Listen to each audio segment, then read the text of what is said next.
Merhabalar. Bu videoda size Ceuta'dan bahsedeceğim.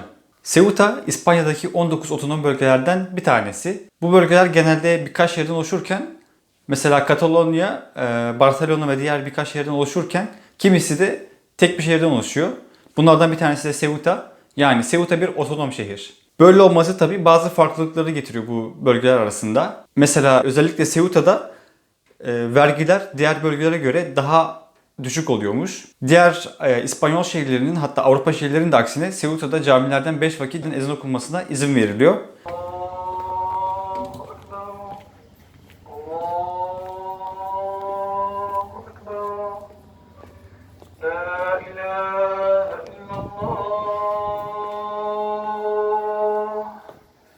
Bunda tabii ki buradaki Müslüman nüfusun fazla olmasının da etkisi var. İlk geldiğimde çok şaşırmıştım ben de duyduğumda. Burada tabii Türkiye'deki gibi böyle makamlı falan okunmuyor. Daha böyle düz okunuyor. Çok garip gelmişti ilk duyduğumda. Nüfusu da böyle 85 bin kişi falan civarında. Çoğunluğu işte Hristiyan İspanyollardan ve Müslüman Faslı Araplardan oluşuyor. Yahudi, Hindu gibi azınlıklar da var. Ceuta bunların hepsini kucaklıyor, hepsine sahip çıkıyor. Öyle ki Ramazan ve Kurban bayramları burada resmi bayram olarak kabul edilmiş. Farklı kültürlerin etkisi mimaride de gözükebiliyor. İşte eski buradaki Araplardan kalma kalıntılar da var. Şu anki işte zaten çok fazla burada yaşayan Araplar var ve onların işte kendi apartmanları falan var. Bu izleri görebiliyoruz. Hem İspanyol etkisiyle beraber diğer etkileri de görebiliyoruz. Yemeklerde de aynı şekilde. Çok fazla zaten burada işte Faslı'nın işletmesi var. İşte restoranın, kafesi, marketi falan var. Çok rahatlıkla Faslı yemekleri de bulunabiliyor burada. Özellikle kuskus en meşhurlarından. Şehrin kuruluşu Finikelilere dayanıyor. Akdenizli denizci Finikeliler Ceuta'yı kuruyor. Daha sonra biz İzmirlilerin hemşerisi Foçalı Yunanlılar geliyor. Onlardan sonra da bir dönem bu Kuzey Afrika'ya hakim olan Kartacalılar burayı ele geçiriyorlar. Onlar Romalıları Pön Savaşları'nda yenilince Romalılar ele geçiriyor Ceuta'yı. Daha sonra Doğu Roma'nın elinde kalıyor, yani Bizans'ın. Onlardan da sonra zaten uzun bir dönem Arap-Müslüman hakimiyeti oluyor burada. Ta ki 1415'e kadar. 1415'te Portekizler burayı işgal ediyor. Daha sonra Portekizlerin de bir kralsız kaldığı bir dönem oluyor. İspanya kralı bu iki ülkeyi İberya Krallığı adı altında yönetiyor. O dönemden itibaren de İspanyolların kontrolüne geçiyor burası ve İspanyollar geri vermiyor Portekiz'e burayı. Fas'ın bir dönemi var. Bu işgale uğradığı dönem var. Fransızlar işgal ediyor bütün Fas'ı.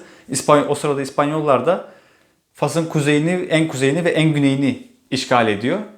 Sonra Faslılar bir kurtuluş mücadelesi veriyor. Ülkelerini geri aldıkları sıra bu Ceuta ve Melilla kalıyor. Bunları alamıyorlar. Hatta o dönemde geçen bir İspanyol dizisi var. Tiempos de Guerra, Savaş Zamanları diye.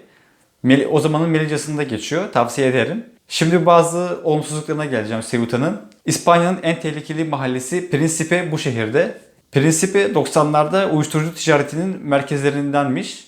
Şu an tabii ki o kadar tehlikeli değil. Faslı Müslümanların yoğun yaşadığı bir mahalle. Ve şu an belki birkaçın işlediği suçtan dolayı bütün bu mahalle bu şekilde anılıyor hala da. Ve böyle bir mahallenin böyle bir şekilde anılıyor olması acı bir durum tabii ki. Faslı Müslümanların bu şekilde yaşadığı yerin bu şekilde anılıyor olması benim için rahatsız edici olsa da burada çok fazla da iyi Faslı Müslümanlar var zaten ve en azından buradaki halkın bunun farkında olduğunu söyleyebilirim ki yani bir ayrımcılıkla karşılaşmadım onlara karşı. Ancak uyuşturucu hala burada zaman zaman yakalanıyor. Genelde bu Ceuta üzerinden Avrupa'ya sokmaya çalışıyorlarmış uyuşturucuyu. Aynı zamanda çeşitli sebeplerden dolayı ülkelerini terk eden Afrikalı ve Araplar Ceuta üzerinden Avrupa'ya kaçmaya çalışıyorlar. Böyle olaylar yaşanabiliyor. İspanya'nın diğer bölgelerinde yaşayanlar arasında Ceuta çok fazla bilinmiyor sanırım. Onlar arasında hep böyle tehlikeli bir yer Ceuta. Ama dediğim gibi aslında çok fazla bir şey bilmediklerim burası hakkında. Ceuta'lı arkadaşlar söylüyor. Kimisi burada deveye binildiğini, çöl olduğunu zannediyorlarmış. Bir diğer olumsuz özelliği ise Ceuta'nın diğer İspanyol şehirlerine uzak oluşu ve feribota binmek zorunda olmamız ve bu feribotun Ceuta'da ikamet edenlerin haricindekilere pahalı olması. Burada ikamet edenler için 10 euro civarındayken en fazla, diğerleri için 30 euro civarında oluyor. Ve Erasmus öğrenciler için de işe yarar bir tarife uygulanmıyor doğrusu. Bir diğer olumsuz özelliği ise teknolojik gelişmelerde İspanya'nın gerisinde kalıyormuş. Mesela 5G İspanya'da başlamışken burada henüz yok. Şimdi bazı şaşırdığım şeyleri söyleyeceğim. Havası burada kışın en soğuk 10 derece oluyor. Yazında en sıcak 30 derece oluyor. Asıl şaşırdığım nokta ise gece ile gündüz sıcaklık farkının çok az oluşu. 2-3 derece oynuyor ancak. Havasının beğenmediğim özelliği ise rüzgarlı günlerin çok olması. Ceuta'nın konumu Cebeli Tarık'ta, hatta Afrika kıyısında bulunmasıyla önemli. Bu konumun bir tarih sever olarak benim için de ayrıca bir önemi daha var. Burası eskiden bilinen dünyanın sonuydu. Henüz daha Amerika kıtası keşfedilmemiş, coğrafi keşifler yapılmamışken buradan daha batısı artık okyanus ve bilinmezlikti. Bilinen dünya işte Avrupa, Akdeniz kıyıları, Çin vesaireydi. Akdeniz o zaman dünyanın merkezlerindendi. Gemilerle ticaret vesaire yapılırken artık buradan daha batısı bilinmiyordu. Dünyanın pek çok ilkinin yaşandığı topraklardan eski dünyanın sonuna gelmek de benim için ayrıca manalı. Eski Latince'de buraya söylenmiş bir söz var. Nec plus ultra. Ötesinde hiçbir şey yok demek. Bu sözün plus ultra kısmı halen daha İspanyol bayrağının ambleminde yer almakta. Ötesinde demek eski Latince ile yazılmış, V'ler U diye okunuyor. O sözün de yazılı olduğu kurdele iki sütuna sarılı. Bu iki sütun iki tepeyi simgeliyor. Birisi Calpe, Cebeli Tarık Kayası. Diğeri de Abila. Tartışmalarla beraber kimisi Ceuta'daki Monte Acho olduğunu söylüyor. Benim hemen yan tarafımda bulunuyor bu tepe.